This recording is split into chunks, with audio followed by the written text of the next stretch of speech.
बोले यदोकः सर्वसवानां महिमग्नां महांभसि अस्यामुद्धरणे यत्नो देवदेव्या विधीयताम्। हे प्रभु, धरती तो इस समय समुद्र में डूबी हुई है, पहले धरती के उद्धार के लिए आप उपाय करें। ब्रह्मा जी को बड़ा आश्चर्य हुआ और ब्रह्मा जी विचार करने लगे कि सत्य ही कह रहे हैं कि धरती को तो दुष्ट हिरणाक्ष ने ले जाकर के समुद्र के बीचों बीच छुपा दिया है, चुरा दिया है। ऐसी स्थिति में पहले धरती को स्थित किया जाए और तब ये मनु शतरूपा को धरती पे भेजा जाए। ब्रह्मा जी विचार ही कर रहे थे कि उसी समय ब्रह्मा जी के नासिका छिद्र से भगवान वाराह प्रकट हो गए। ब्रह्मा जी को छींक आई और छींक लेते ही वाराह भगवान नासिका छिद्र से प्रकट हो गए और देखते देखते भगवान ने विशाल रूप धारण कर लिया, भयंकर विराट रूप भगवान वाराह ने धारण कर लिया। बोल वाराह भगवान की जय हो। अट्टहास और गर्जना करते हुए भगवान वाराह समुद्र की ओर चल पड़े। इधर श्री शुकाचार्य से राजन परीक्षित ने प्रश्न कर लिया, बाबा एक बात बताओ, अभी अभी आपने कहा कि हिरणाक्ष ने धरती को ले जाके समुद्र में छिपा दिया था। ये हिरणाक्ष कौन है, किसका बेटा है और कितना बड़ा बलवान है कि इसने धरती को ही ले जाके समुद्र में छिपा दिया? प्रभु आप यह कथा मुझे सुनाइए और यह भी सुनाइए कि धरती का कल्याण कैसे हो, और यह भी सुनाइए कि यह हिरणाक्ष राक्षस योनि में कैसे और क्यों आया।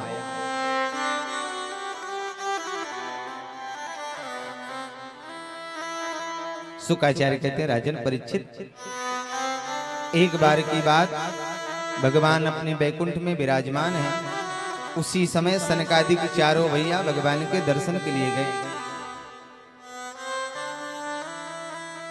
अंदर जाने का प्रयास किया तो द्वारपालों ने रोक लिया। नाम है जय और विजय, बैकुंठ में रहते हैं ये द्वारपाल।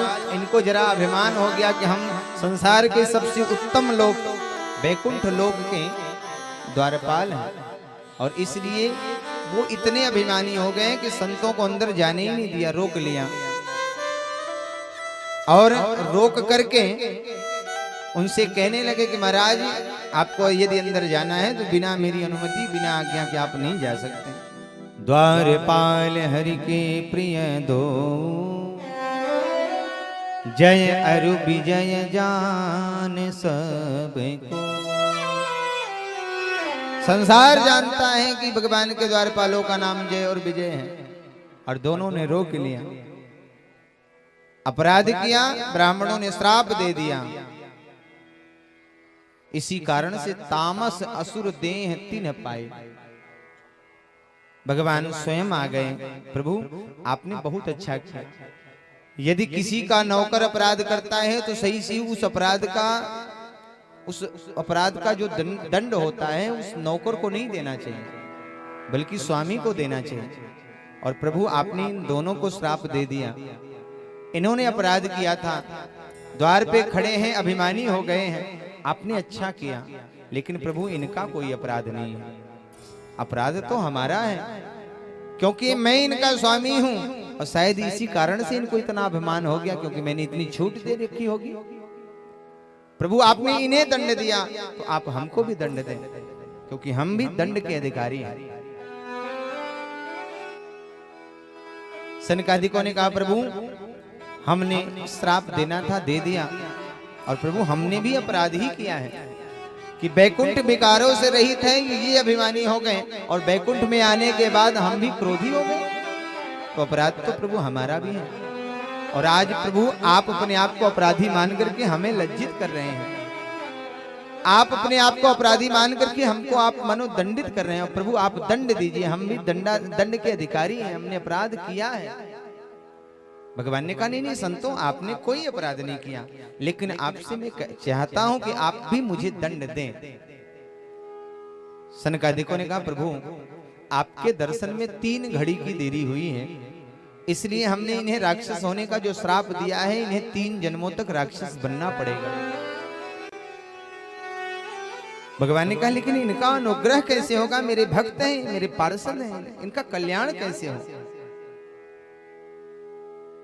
सनकादिकों ने कहा प्रभु जब ये अपने बाहुबल से समस्त संसार को जीत लेंगे, अपने बाहुबल से ये समस्त संसार पर अपना अधिकार कर लिया करेंगे, तब आपको स्वयं धरती पे जाना पड़ेगा और आपके ही हाथों इनका अनुग्रह होगा। कोई साधारण इनका अनुग्रह नहीं कर सकता, क्योंकि आपके पार्षद हैं, आप ही इनका अनुग्रह करें। भगवान ने कहा जैसी आपकी इच्छा, और भगवान ने संतों को विदा किया। ये मैं नहीं कहना, भागवत जी में ए तौ तौ पार्षदो मह्यम जयो विजय बच्चा कदर्थी कृत्यमाम यद्यो रस्वक्रातामते क्रमम। भगवान ने स्वीकार किया ये तौ तौ पार्षदो मह्यम, ये मेरे दोनों पार्षद अपराधी हो गए, आपने अच्छा किया, दंड दिया। शुक्राचार्य कहते हैं राजन परीक्षित, ये वही दोनों जय और विजय महाराज कश्यप और देवी दीति के यहाँ पुत्र बन के आए। देवी दीति के गर्भ से इन दोनों का जन्म हुआ। परीक्षित को यहाँ आश्चर्य हुआ, अरे महाराज कश्यप जी तो बड़े महात्मा हैं, तो फिर उनके यहाँ ये राक्षस पुत्र कैसे आए? कहाँ पिता इतने धर्मात्मा इतने महात्मा, उनके यहाँ राक्षस पुत्र कैसे आए? बोले उसका एक कारण है। महाराज कश्यप की 13 पत्नियां हैं, जिसमें 2 विशेष हैं, दीति और अदिति। अदिति देवताओं की माता है, दीति दैत्यों की माता। एक बार संध्या काल की बेला में देवी दीति ने महाराज कश्यप से काम की याचना करी, महाराज आप मेरे काम इच्छा को पूर्ण करें। महाराज ने मना किया, देवी जी ये रौद्र काल चल रहा है, इस समय भगवान शंकर अपने अपने परिकरों के साथ आकाश मंडल में घूमते रहते हैं। कश्यप जी ने कहा देवी जी ये रौद्र काल, ऐसा घोर तमाबेला घोराणाम घोर दर्शना चरंती यस्याम भूतानि भूतेशानुचरा। हे देवी, भगवान शंकर अपने रौद्र गणों के साथ घूम रहे हैं, आकाश मंडल में रौद्र काल चल रहा है, ये ठीक नहीं। लेकिन महारानी दीति इतनी कामासक्त हैं कि उन्होंने हट कर लिया और अंततः उनकी याचना को महाराज कश्यप को मानना पड़ा।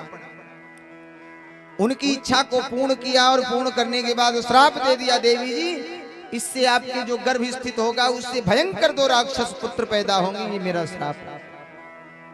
देवी दीति ने कहा महाराज अपराध तो हो गया है, आपने श्राप भी दे दिया कि भयंकर राक्षस पुत्र पैदा होंगे, तो ऐसे पुत्रों को मैं जन्म ही नहीं दूंगी, ऐसी मैं प्रतिज्ञा कर।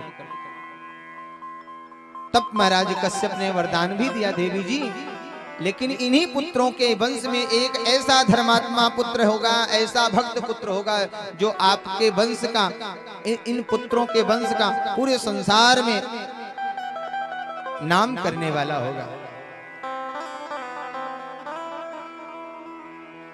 गर्भ स्थित हुआ, 100 वर्ष तक इस गर्भ को धारण किए रखा महारानी दीति ने, और फिर अंततः ब्रह्मा जी के निवेदन पे बालकों का जन्म हुआ। जैसे जन्म हुआ तो चारों ओर रक्त की हड्डियों की वर्षा हुई। इतने घनघोर पापी राक्षस थे ये दोनों। छोटे का नाम हिरण्याक्ष, बड़े का नाम हिरण्याकश्यपु। हिरण्याक्ष तो बड़ी तीव्र गति से बढ़ने लगा और उसका मुकुट जो होता था वो आकाश में लड़ता था। इसका मतलब आकाश में नहीं लड़ता, अर्थात वो इतना अभिमानी हो गया कि उसका अभिमान आकाश बराबर हो। एक दिन गदा उठाया और अट्टहास करते स्वर्ग की यात्रा प्रारंभ की। उसके पदचाप सुन के ही सारे स्वर्ग के देवता स्वर्ग को छोड़ के चले गए। वरुण लोक में जाकर के वरुण भगवान से युद्ध करने की इच्छा करी।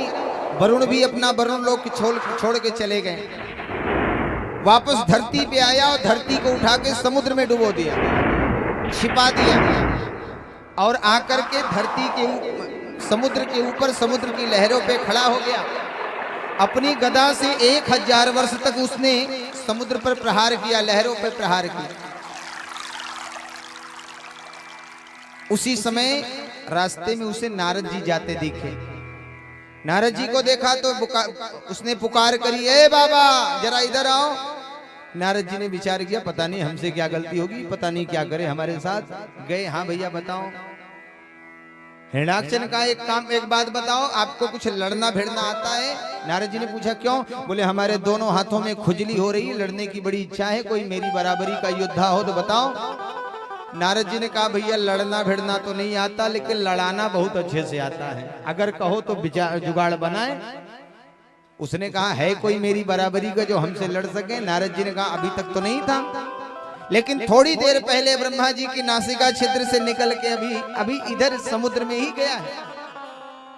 और तभी भगवान बाराह अपने नथुनों पे माता धरती को धारण किए निकल पड़े हैं।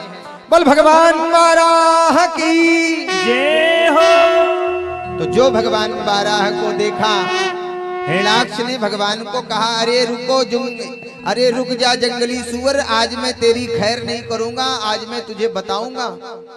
जंगली सुअर भगवान को कहा। भगवान ने कहा वाह भैया, हमको ये जंगली सुअर बुलाता है तो हम भी कोई इसको जानवर का ही नाम दे दें।